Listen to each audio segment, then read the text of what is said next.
চলতি বছর এনসিটিভি প্রশ্ন করলেও আগামী বছর থেকে ষষ্ঠ থেকে দশম শ্রেণী পর্যন্ত ষান্মাসিকের সামষ্টিক মূল্যায়নে প্রশ্ন করা হবে বোর্ড থেকে।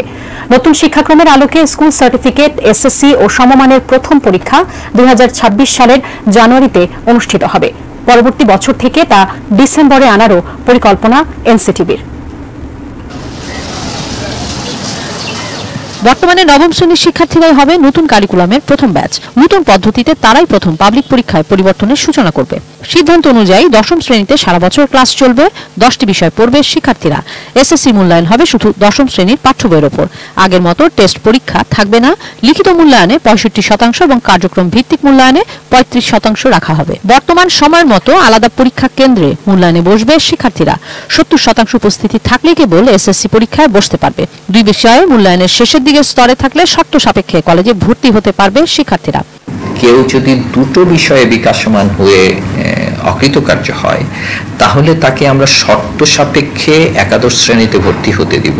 যতদিন পর্যন্ত সে ওই দুটো বিষয়ে বিকাশমানের উপরে যেতে না পারবে ততদিন পর্যন্ত সে দ্বাদশ শ্রেণীর উচ্চ মাধ্যমিক পরীক্ষায় অংশগ্রহণ করতে পারবে না।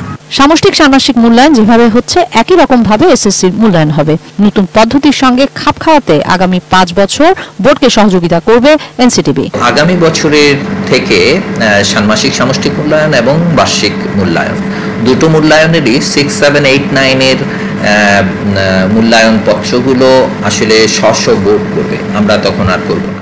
দশম শ্রেণীকে প্রাধান্য দিয়েই ডিসেম্বর থেকে শুরু হবে শিক্ষক প্রশিক্ষণ। গঠন করা হবে শিক্ষকদের সমন্বয়ে রিসোর্স পুল। আমরা মোট 600 জনকে এখানটায় প্রশিক্ষণ দিব। প্রতিটা সাবজেক্টের জন্য 44 জনের প্রয়োজন হবে। 11টা বোর্ডের আমরা 50 জন করে প্রশিক্ষণ দিয়ে রাখবো। আগামী বছর জানুয়ারি থেকে দশম শ্রেণীর শিক্ষার্থীরা পাবে নতুন কারিকুলামের বই। পাণ্ডুলিপির কাজ 90% সম্পূর্ণ বলেও জানিয়েছে এনসিটিভি। 3টা বিষয়ের বই পাঠ্যপুস্তকগুলোতে আমাদের একটু মেজর রিভিশন লাগবে, এগুলো 75% কাজ সম্পন্ন হয়েছে। কিশোর জাহান, এটি নিউজ, ঢাকা।